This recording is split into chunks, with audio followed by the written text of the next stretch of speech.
Radhe Radhe and जय भोलेनाथ आप सभी को। Welcome back to my channel study with Sharma में। आज मैं जो क्लास 10th है उसकी जो पोएम है डस्ट ऑफ स्नो उसका इम्पोर्टेंट सेंट्रल आइडिया कराने जा रहा हूँ, ठीक है, जिसके पोइट है रॉबर्ट फ्रॉस्ट। देखिए बेटे, आई होप आप लोगों ने सेंट्रल आइडिया कर लिया होगा, ठीक है, बट आप लोगों को किस वे में लिखना है ताकि जो एग्जामिनर है वो आपके मार्क्स ना काटे, ठीक है, आपको पूरे मार्क्स मिल जाए उस सेंट्रल आइडिया के ऊपर, ठीक है। आप लोगों को किस जगह अंडरलाइन करनी है, ठीक है, किस जगह कौन सा वर्ड लिखना है, ठीक है, वो आपको मैं बताऊंगा, ठीक है। आप लोगों को कुछ भी करने की जरूरत नहीं होगी, बस आप लोग ये वीडियो देखिए और आपको रट जाएगी चीजें, ठीक है। एक एक चीज मैं डिटेल में बताऊंगा आपको, एक एक वर्ड की हिंदी आपको प्रॉपर बताऊंगा, ठीक है, जिससे आप लोगों को याद करने में आसानी होगी। सो आइए शुरू करते हैं।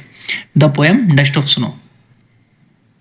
पोएम का क्या नाम है? Dust of snow. पोइट का क्या नाम है? Robert Frost.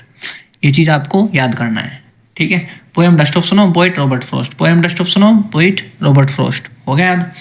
Okay. The central idea of the poems. अच्छा, सेंट्रल आइडिया ये होता क्या है? सेंट्रल आइडिया यानी कि केंद्रीय विचार, ठीक है। जो आपकी पोएम है ये कहना क्या चाहती है, ठीक है, उसको आप सेंट्रल आइडिया बोलते हो, ठीक है। क्या कहना चाहती है अभी बताते हैं। The central idea of the poem dust of snow composed by Robert Frost. जो सेंट्रल आइडिया है कौन सी पोएम का? डस्ट ऑफ स्नो का, ठीक है, जो कि कंपोज की गई है किसके द्वारा? रॉबर्ट फ्रॉस्ट के द्वारा। यहाँ से लेके आपको यहाँ तक लिख दिया। पहले क्या करना है? पोएम का नाम लिखना है, फिर जो पोएम जिसने लिखी है उसका नाम लिखना है, ठीक है। इससे क्या होगा? आपका एक नंबर पक्का, ठीक है। फिर आपको यहां से लेके यहां तक लिखना है अंडरलाइन करके, ठीक है। क्या है? Is that small incident can change our mood and outlook towards life. जो पोयम है, ठीक है, वो कहती है कि स्मॉल इंसिडेंट, छोटे छोटे इंसिडेंट भी कैन चेंज आवर मूड, हमारे मूड को चेंज कर सकते हैं, एंड आउटलुक, और हमारी सोच को चेंज कर सकते हैं, टुवर्ड्स, प्रति, किसके प्रति? लाइफ के प्रति। यानी कि छोटी छोटी घटनाएं भी हमारे मूड और लाइफ के प्रति सोच को बदल सकती है, ठीक है। बात समझ में आई? अब देखो क्या होता है, आप लोगों की घर में पिटाई होगी, अच्छी वाली कुटाई होगी, पापा ने पीट दिए, क्यों? क्योंकि तुम स्कूल नहीं आ रहे थे, और स्कूल जाते ही क्या हुआ? आपको दिख गई आपकी वही है, वही दिख गई। कौन दिख गई? क्रश दिख गई है, और देखते ही आप लोग हो गए खुश। तो क्या हुआ? अचानक से आपका मूड चेंज हुआ ना, है, हैप्पी हैप्पी फील हुआ आपको। तो ऐसे ही ये पोएम कहती है कि छोटी छोटी घटनाएं भी हमारे मूड और लाइफ के प्रति सोच को बदल सकती है, ठीक है। द पोइट, जो पोइट है, हुज डे वाज रूइंड, जिसका दिन बर्बाद हो चुका था, ठीक है। रूइन यानी कि खराब होना, बर्बाद होना। सडनली, अचानक से, फील्स हैप्पी, जो पोइट है वो अचानक से क्या फील करता है? हैप्पी फील करता है, एंड रिफ्रेश, और ताजा ताजा फील करता है। When snow falls on him from a tree, जब स्नो यानी कि जो बर्फ है, फॉल्स यानी कि गिरती है, ऑन हिम, उसके ऊपर, फ्रॉम ए ट्री, एक पेड़ से। यानी कि पोइट का पहला दिन खराब हो चुका है, लेकिन जब एक पेड़ से बर्फ उस पर गिरती है तो अचानक उसका मूड अच्छा हो जाता है, ठीक है, और वो खुद को हैप्पी और फ्रेश महसूस करता है, ठीक है। बात समझ में आई? The snow changes his mood, जो स्नो है वो चेंज कर देती है उसका मूड, एंड गिव हिम प्लेजर, और उसे खुशी देती है, ठीक है।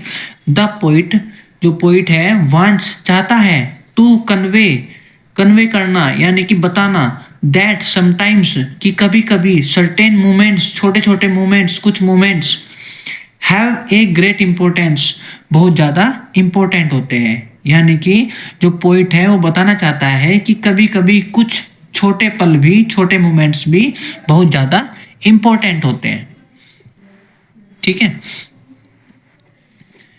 It teach us that even little things in nature, यह हमें सिखाता है कि छोटी छोटी छोटी चीज़ें इन नेचर, प्रकृति में, can bring hope and positivity, कि छोटी छोटी चीज़ें प्रकृति में, ठीक है, जिंदगी यह पोयम हमें सिखाती है कि नेचर की छोटी छोटी चीजें भी जिंदगी में होप और पॉजिटिविटी ला सकती है। ठीक है, बात समझ में आई?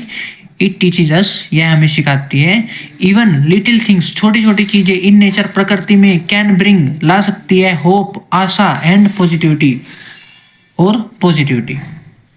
ठीक है, बात समझ में आई? फिर आप लोगों को इसके बाद देखो, यहां से लेके यहां तक आपको अंडरलाइन कर दिया आपने। ठीक है, फिर आपको ये कोट लिखना है, a thing of beauty is a joy for ever, यानी कि खूबसूरती से जुड़ी चीज हमेशा खुशी देती है। ओके, अब आइए इसकी इंग्लिश ट्रांसलेशन देखते हैं। देखिए देखिए बेटा, आप लोगों ने बहुत सारे वीडियोस देखी होगी, ठीक है, इंटरनेट पे, यूट्यूब पे, लेकिन आप लोगों को उसकी इंग्लिश ट्रांसलेशन आप लोगों को नहीं बताई गई होगी। ठीक है, जिससे आपको पक्का याद हो जाए, लेकिन हम है ना, हम बताएंगे आपको। ठीक है, मेहनत हो रही है आपके लिए, ऐसे थोड़ी ना है। सो आइए बेटे बात करते हैं इसकी इंग्लिश ट्रांसलेशन की। पोयम डस्ट ऑफ स्नो का सेंट्रल आइडिया यह है कि छोटी छोटी घटनाएं यानी कि स्मॉल इंसिडेंट्स भी हमारे मूड और लाइफ के प्रति सोच को बदल सकती है।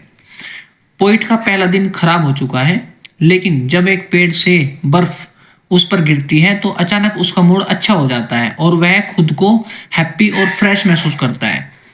यह सुनो उसका मूड चेंज कर देती है और उसे खुशी देती है। पोइट यह बताना चाहता है कि कभी कभी कुछ छोटे पल यानी कि मोमेंट्स भी बहुत ज़्यादा इम्पोर्टेंट होते हैं। यह पोयम हमें सिखाती है कि नेचर की छोटी छोटी चीज़ें भी जिंदगी में होप और पॉजिटिविटी ला सकती है। ठीक है, इसका कोट क्या था? खूबसूरती से जुड़ी चीज़ें हमेशा खुशी देती है। ठीक है, आप लोगों को इतना करना है और आप लोगों को प्रॉपर मार्क्स मिल जाएंगे, एक भी मार्क्स आपका नहीं कटेगा। ठीक है, जहां मैंने अंडरलाइन किए वहां पे आप लोगों को अंडरलाइन करनी है, जो कोट मैंने लिखा है आप लोगों को वो कोट लिखना है। ठीक है, आपके फुल मार्क्स आ जाएंगे इस सेंट्रल आइडिया पे। ठीक है, और आशा करता हूँ कि यही वाला सेंट्रल आइडिया आपके एग्जाम में डिट्टो आ जाएगा। ठीक है, अगर आप लोगों को वीडियो अच्छी लगी हो तो प्लीज़ सब्सक्राइब माई चैनल, जिससे कि मैं और भी आगे ऐसी इंपॉर्टेंट वीडियोस बनाता रहूँ आपके एग्जाम पॉइंट ऑफ व्यू से। ठीक है, एक सेंट्रल आइडिया मैंने करा दिया है, इसके बाद 2 सेंट्रल आइडिया मैं और कराऊंगा। ठीक है, जिसमें से एक आपका एग्जाम में आ जाएगा। ठीक है, सो जाते जाते bye bye, take care, Radhe Radhe, जय भोलेनाथ।